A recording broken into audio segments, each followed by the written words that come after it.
Hey guys, in this video I'm going to explain corneal abrasions. So this is for medical providers, like if you work in the ER like me, but it's also useful if you're preparing for a test, because I'll basically tell you what you need to know for a test also. Like some review tests, like the PANCE that we PAs take for certification. All right, so I'm a PA. I've been working in the emergency room for about 10 years, and I've also done family practice and urgent care. So corneal abrasion, what is a corneal abrasion? It just means like a scratch of your eye. The cornea, of course, that central part in the middle of where the conjunctive is. So an abrasion, like a scratch or sort of like a cut, right? How does it happen? Sometimes people are just rubbing their eye a lot. A lot of times there's some type of foreign body. It could just be dust, but it could also be something bigger. And so part of the evaluation is to ask them if they felt like there was a foreign body, or were they rubbing their eye, or what happened.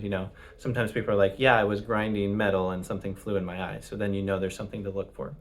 The other day I had a patient who she had put on eyelashes. I don't know anything about makeup, but she was taking them off and felt like some of the glue got in her eye, like a piece of dried glue. So I knew that's what I was looking for. And she had a bunch of eye pain and tearing and blurry vision from all the tears and the irritation. And so that's kind of the typical presentation, is like pain and redness and tears and stuff like that. Anyway, so that was the story. And so here's what I did, and I'll kind of tell you how to do an exam for this. So I went ahead and I put some tetracaine in her eye, which is the numbing drops, right? So you need some type of topical anesthetic drops. And so that should help with the pain if the pain is on the surface. And it did. With her, it kind of took 2 rounds of drops, but it did help. And then I took a good look. Well, you put the fluorescein in. That's the little powder color strip or whatever. So fluorescein goes in there.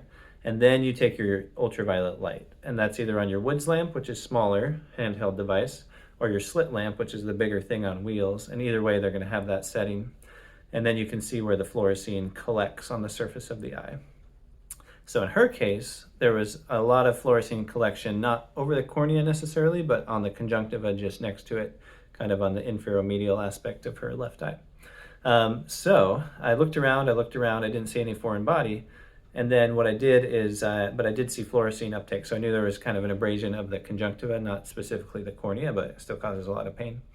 And what I did is I took a wet Q-tip, or like saline, clean saline on a Q-tip, and I kind of passed it under her upper eyelid and her lower eyelid, and kind of just explored all around, had her look up and down and side to side so I could see things well as well. And then I looked again, and I saw a little black speck in her eye, and I was able to get it out with that wet Q-tip, and I showed it to her, and she's like, yeah, that's the dried glue from my makeup. So I found the foreign body in that example. That was just a few days ago, so that's why it's on my mind. So anyway, you do the tetracaine, you do the fluorescein, you see if there's a foreign body, you see if there's uptake. You make sure there's not a flow coming out of the eye, because that could be a sign of the eye is ruptured. There could be something that cuts all the way into the eyeball. And so if there's something flowing out, that's called Seidel's sign, and you don't want that. So you're going to say negative Seidel's sign sometimes in your physical exam documentation. But that's pretty rare. That's like a more dramatic injury than just getting a little speck in your eye. But if something like actually could cut your eye, then it could puncture it. All right, so what else do you need to know? Well, you want to check the vision on these people, because that's kind of the vital sign of the eye. But it's hard to do at first. They're not going to even want to open their eye most times. So for example, on this girl the other day, I put the tetracaine in again, like as I was examining her, checking the fluorescein and all that. And then right after all that, I was able to check her vision, because she could open her eye a lot more easily after I had done the numbing drops on her eye, the anesthetic. All right, so another thing you need to know is, you should know if they wear contacts or glasses, but especially contact lenses, because then there's supposedly a risk of getting Pseudomonas infection in the eye. And so you're supposed to cover for that. How can you cover for that? There's a brand named Vigamox, which I think is ofloxacin, so it's a fluoroquinolone, I guess, that covered for Pseudomonas. And then another one that's cheaper, generic, is I believe tobramycin, so aminoglycoside. That's like on the $5 menu or whatever, or at least it used to be. So either of those could work for Pseudomonas. So you send people home with antibiotics, and you tell them to follow up with an eye doctor ophthalmologist, and come back if something gets worse. Assuming it's just a basic corneal abrasion, there's not like a rupture of the eye, there's not some other complication. Now, what about this tetracaine? Can you send that home with them? Can you give them anesthetic drops to use at home?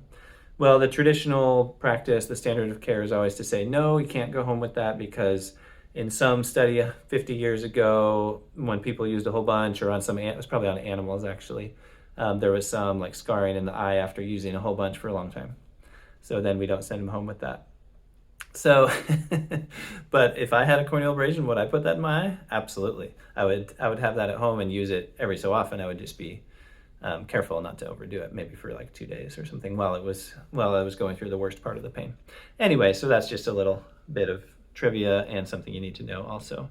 Anything else to know about corneal abrasions? That's about it. I mean, there's a few other things to ask in the history, about how's your vision, where does it hurt, and blah, blah, blah. Have you ever had this problem before? Is it both eyes? Is it one eye? What other symptoms do you have?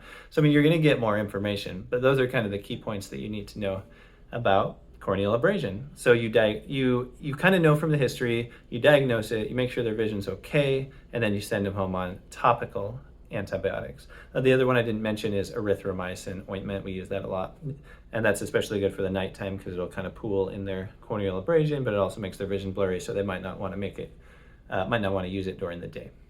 I've got another video here if you're like an ER provider like me. This talks about what to order for a patient with abdominal pain and why, in case you're new to the ER or something like that, as a beginner topic. And then here's one that kind of talks about pancreatitis simplified, so you can understand what you need to know about pancreatitis. Same as here, it's for whether it's for medical practice or for a test, it'll be useful. All right, thanks a lot. See you next time.